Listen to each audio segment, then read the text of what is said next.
नमस्कार, आपका व्रत कथा चैनल पर स्वागत है।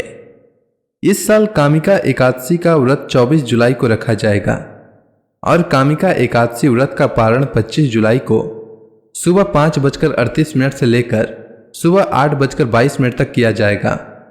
एकादशी के दिन व्रत रखना चाहिए, भगवान श्री हरि की पूजा करना चाहिए और एकादशी व्रत कथा पढ़ना या सुनना चाहिए।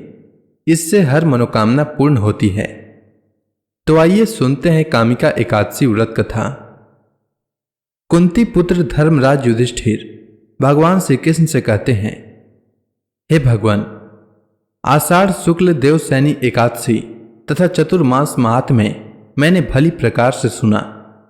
अब आप कृपा करके श्रावण कृष्ण एकादशी का क्या नाम है सो बताइए। श्री कृष्ण भगवान कहने लगे, हे युधिष्ठिर, इस एकादशी की कथा एक समय स्वयं ब्रह्मा जी ने देवर्षि नारद जी से कही थी, वही मैं तुमसे कहता हूं। नारद जी ने ब्रह्मा जी से पूछा था कि हे पितामह, श्रावण मास के कृष्ण पक्ष की एकादशी की कथा सुनने की मेरी इच्छा है। उसका क्या नाम है, क्या विधि है और उसका महात्म्य क्या है, सो कृपा करके कहिए।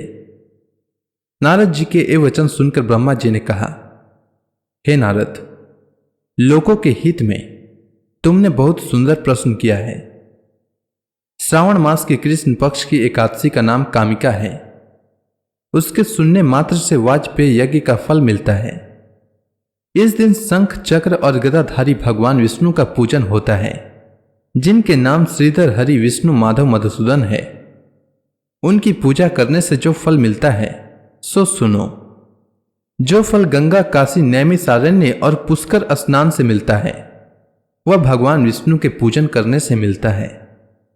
जो फल सूर्य और चंद्र ग्रहण पर कुरुक्षेत्र और काशी में स्नान करने से, समुद्र वन सहित पृथ्वी दान करने से, सिंह राशि के बृहस्पति में, गोदावरी और गंडकी नदी में स्नान से भी नहीं प्राप्त होता है, वह भगवान विष्णु के पूजन से मिलता है। जो मनुष्य श्रावण में भगवान का पूजन करता है उनसे देवता, गंधर्व और सूर्य आदि सब पूजित हो जाते हैं। अतः पापों से डरने वाले मनुष्यों को कामिका एकादशी का व्रत और विष्णु भगवान का पूजन अवश्यमेव करना चाहिए। पाप रूपी कीचड़ में फंसे हुए और संसार रूपी समुद्र में डूबे मनुष्यों के लिए इस एकादशी का व्रत और भगवान विष्णु का पूजन अत्यंत आवश्यक है। इससे बढ़कर पापों के नाशों का कोई उपाय नहीं है। हे नारद, स्वयं भगवान ने यही कहा है कि कामिका एकादशी से जीव कुयोनि को प्राप्त नहीं होता है। जो मनुष्य इस एकादशी के दिन भक्ति पूर्वक तुलसी दल भगवान विष्णु को अर्पण करते हैं वे इस संसार के समस्त पापों से दूर रहते हैं। विष्णु भगवान रत्न, मोती, मणि और आभूषण आदि से इतने प्रसन्न नहीं होते जितने तुलसी दल से होते हैं। तुलसी दल पूजन का फल 4 भर चांदी और 1 भर स्वर्ण के दान के बराबर होता है।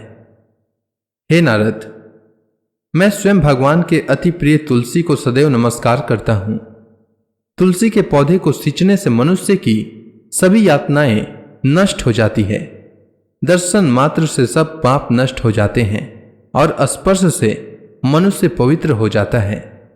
कामिका एकादशी की रात्रि को दीपदान तथा जागरण के फल का महात्म्य चित्रगुप्त भी लिखने में असमर्थ हैं।